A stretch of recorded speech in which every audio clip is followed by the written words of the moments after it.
है, घर चले जाओ वरना तुम्हें पता है ना। हाँ मान सिंह, पता है, मुझे डराओ मत, पर थोड़ा सा काम बचा है, ये निपटा कर जा ही रहा हूं।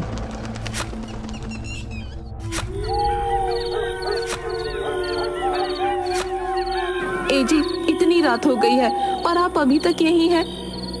अरे तुम क्यों रात में यहाँ आ गई हो? तुम्हें पता है ना रात में छलावा घूमता है।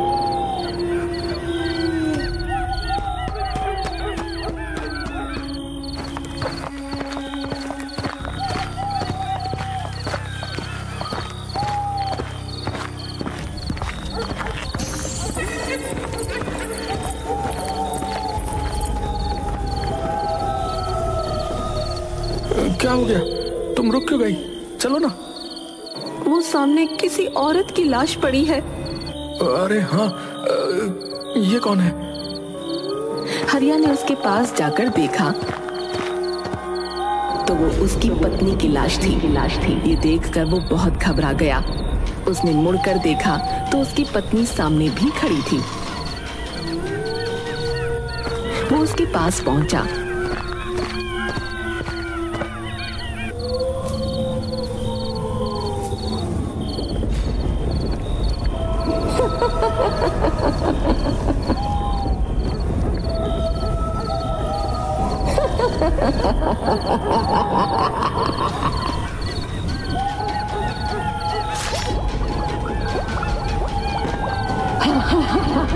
ताजा ताजा दिल, स्वादिष्ट।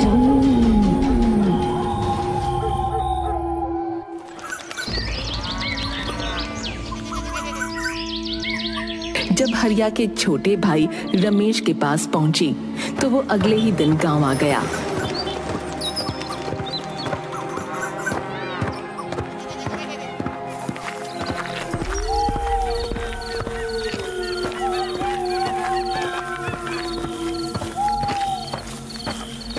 कितने बरसों बाद आज गांव आना हुआ है। यहां से जाते समय सोचा भी नहीं था कि वापसी किसी की मौत पर होगी। हे भगवान, मुझे इस बुरे समय को झेलने की शक्ति दे। रमेश काफी सालों बाद गांव आया था। वो बदले हुए गांव को देखता हुआ अपने घर की तरफ बढ़ रहा था। उसके मन में गांव में आने की खुशी भी थी और अपने भैया भाभी को खोने का दुख भी था। तभी अचानक उसे हरिया ने आवाज दी। अरे रमेश, अरे तुम आ गए। अरे कैसे हो? भैया आप? पर आप तो नहीं, मैं ठीक हूँ, पर छलावा ने तुम्हारी भाभी को मार दिया। लेकिन मान सिंह ने तो फोन पर बताया था कि तभी दूसरी तरफ से किसी की आवाज आई। उसने उस तरफ देखा तो वहाँ मान सिंह खड़ा था। उसने फिर से मुड़कर हरिया की तरफ देखा तो वो गायब हो चुका था। तुम इतनी रात में क्यों आए हो? तुम्हें पता है ना इस गांव में छलावा का प्रकोप है। ये तो शुक्र मनाओ कि मैं समय पर आ गया, वरना आज तुम्हारे साथ भी वही होता जो तुम्हारी भाभी और भैया के साथ हुआ था। चलो यहां से।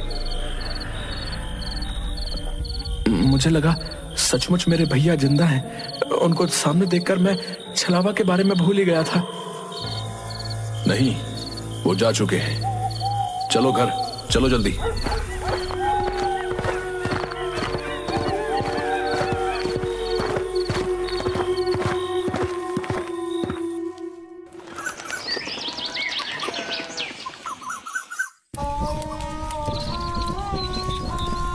भैया, मैं आपकी चिता की अग्नि को साक्षी मानकर ये कसम खाता हूं कि मैं उस छलावा से आपका बदला जरूर लूंगा।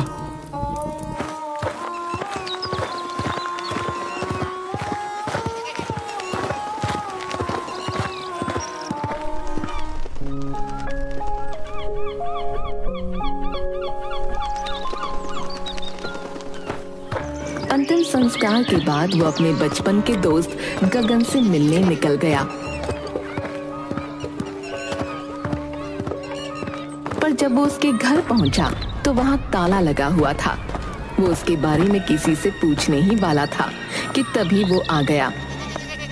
अरे रमेश, तू कब आया? मैं तो कल आया था, पर तेरे घर में ताला क्यों लगा हुआ है? अरे मैं कुछ काम से पड़ोस के गांव गया हुआ था, बस अभी आया हूँ। तभी अचानक शोर मचने लगा। पता चला गांव से बाहर जाने वाले रास्ते पर एक लाश मिली है।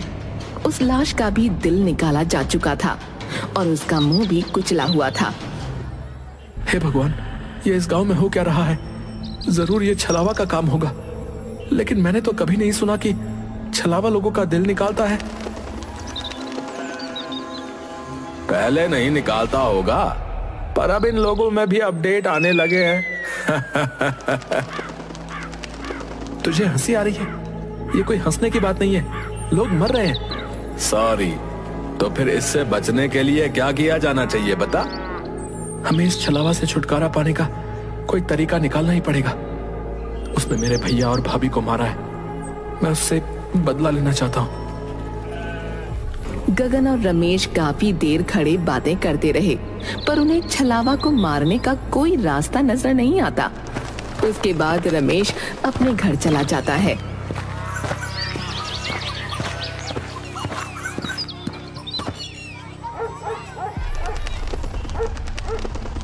मैं छलावा से बदला तो लेकर रहूंगा, कुछ भी हो जाए। रमेश छलावा को मारने के तरीके सोच रहा था। किसी ने उसका दरवाजा जोरों से खटखटाया। वो झिझक गया। कौन है? कौन है? अरे मैं हूं मान सिंह, जल्दी से दरवाजा खोलो, छलावा ने किसी को मार दिया है। आता हूं। रमेश हड़बड़ाहट में उठा और उसने जाकर दरवाजा खोला। सामने मान सिंह की लाश पड़ी थी। उसके सीने से उसका दिल निकाला जा चुका था और जमीन खून से लाल हो चुकी थी। ओह माय गॉड, ये क्या हो गया? मान सिंह, तुम्हारे साथ ये किसने किया? मैंने।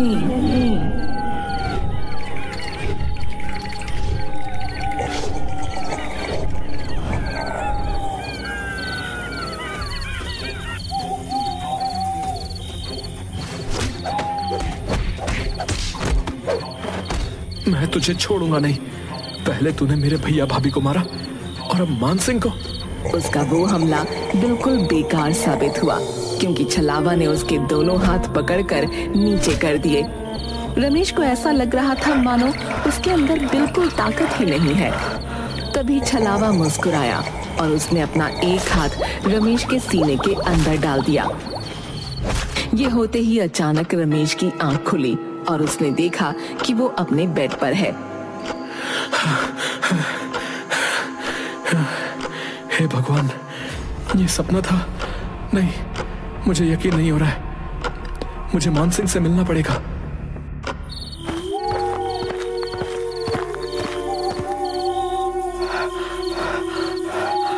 अरे क्या हुआ? तुम ऐसे हाफ क्यों रहे हो? मैंने सपना देखा कि छलावा ने तुम्हें भी मार दिया और मुझे भी। मैंने अपने बड़े बूढ़ों से सुना है कि अगर तुम्हारे सपने में कभी छलावा आए, इसका मतलब वो आसपास ही है। कहीं तुम छलावा ही तो नहीं? अरे पागल, मैं छलावा नहीं हूँ। तो खुद मेरे पास चलकर आया है। कहीं तू तो छलावा नहीं? क्या हुआ भाई? तुम लोग क्यों इतनी रात गए लड़ रहे हो? तो क्यों इतनी रात में टहल रहा है? तुझे नहीं पता रात में छलावा आता है? अरे मैं तो पीकर टुन्न रहता हूँ, छलावा मेरा कुछ नहीं कर सकता है। अरे तुम उसे छोड़ो, वो तो पिया हुआ है। ये बताओ कि छलावा कहाँ होगा?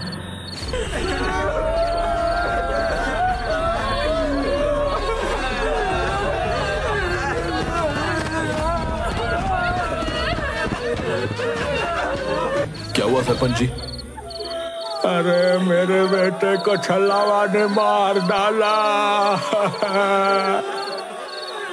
हे भगवान, छलावा ने सरपंच जी के बेटे को मार डाला।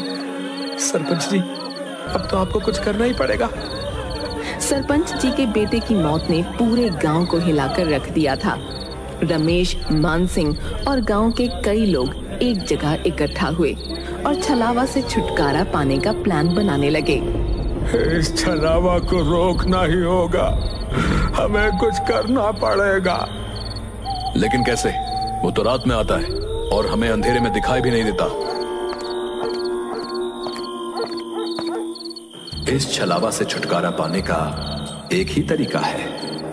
अगर हम उसे दिन में पकड़ लें तो उसे मार सकते हैं, क्योंकि दिन में वो बहुत कमजोर होता है। पर वो दिन में भला कैसे मिलेगा? तो बस ये तरीका है कि हमें उसे रात में ही किसी तरह फंसाना होगा और फिर सुबह होते ही उसे मारना होगा। हमें ऐसा जाल बिछाना होगा जिससे वो निकल ना सके। गांव के लोगों ने मिलकर एक योजना बनाई।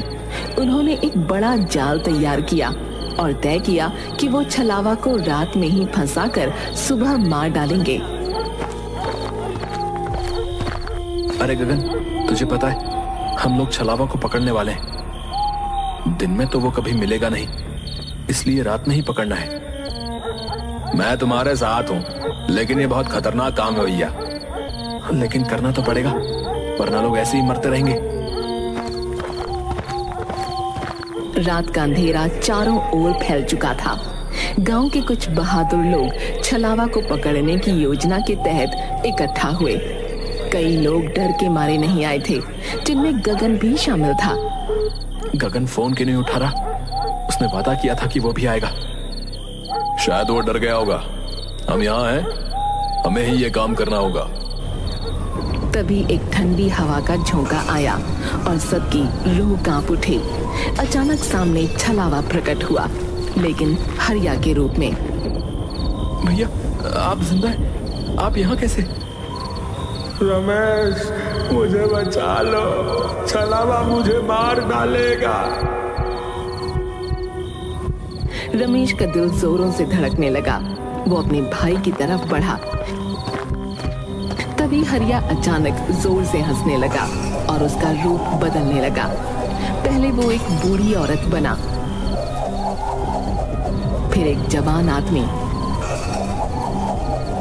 और फिर एक बच्चे में बदल गया। अंत में वो अपने असली भयानक रूप में आ गया। तुम लोग मुझे पकड़ने की कोशिश कर रहे हो, तुम मुझे नहीं पकड़ सकते। तभी एक आदमी ने हिम्मत दिखाई और छलावा की तरफ भागा। मैं तुझे नहीं छोड़ूंगा, आज तुझे मार कर ही रहूंगा।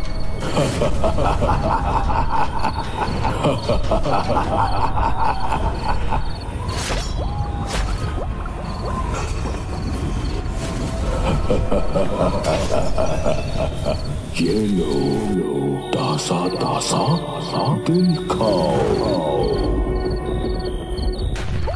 वहां मौजूद सभी लोग सन्न रह गए, जबकि छलावा वहां से गायब हो चुका था। ऐसा लग रहा था मानो वो उन लोगों को यही बताने आया था कि तुम लोग मेरा कुछ नहीं बिगाड़ सकते। छलावा को ये कैसे पता चला कि हम उसे पकड़ने वाले हैं? क्या वो अंतर्यामी भी है? नहीं, छलावा अंतर्यामी नहीं होता, कुछ गड़बड़ है। ये सुनकर रमेश सोच में डूब गया कि आखिर छलावा को ये पता कैसे चला।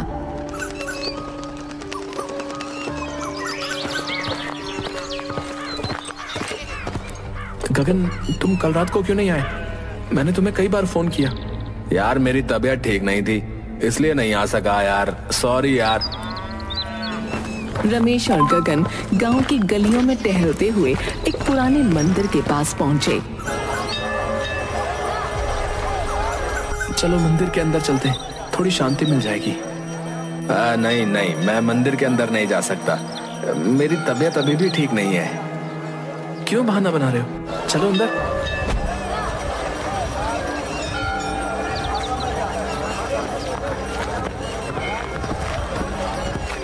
गगन, ये गलत बात है, मंदिर में तो जाना चाहिए। हाँ हाँ, अंदर चलो, तुम्हें अच्छा लगेगा। नहीं, मुझे छोड़ दो, मैं अंदर नहीं जा सकता। गगन बुरी तरह छटपटाने लगा, लेकिन रमेश, मान सिंह और सरपंच ने मिलकर उसे पकड़ा और मंदिर के अंदर खींच लिया। मंदिर के द्वार के अंदर जाते ही गगन जोर जोर से चीखने लगा। मुझे पता चल चुका है कि तुम ही छलावा हो। जिस लड़के का छलावा ने मुंह कुचल दिया था, उसकी पोस्टमार्टम रिपोर्ट आज सुबह आ गई और पता चला कि वो तो गगन था। यानी जो गगन मुझसे मिलता है वो छलावा है, जो दिन में गांव की खबरें लेने आता है और रात में शिकार करता है। भयानक बदलाव आ गया। उसकी आंखें लाल हो गईं और उसका चेहरा जैसे फटने को हो गया। वो खुद को छुड़ाने की कोशिश में बुरी तरह से चीख रहा था। नहीं, मुझे छोड़ दो। तूने मेरे भैया भाभी दोस्त सबको मार डाला। आज मेरा बदला पूरा होगा। रमेश और बाकी लोगों ने उसे मंदिर के पवित्र स्थान की तरफ खींचा और उस पर गंगा जल डाला। छलावा की चीखें और भी तेज हो गईं और उसके शरीर से धुआं निकलने लगा। मंदिर के पवित्र वातावरण में वो धीरे धीरे राख में बदलने लगा। ये हमारे गांव की शांति के लिए जरूरी था। अब छलावा का आतंक खत्म हो जाएगा। छलावा का शरीर पूरी तरह से जलकर राख हो गया। सबने राहत की सांस ली और गांव में फिर से शांति लौट आई।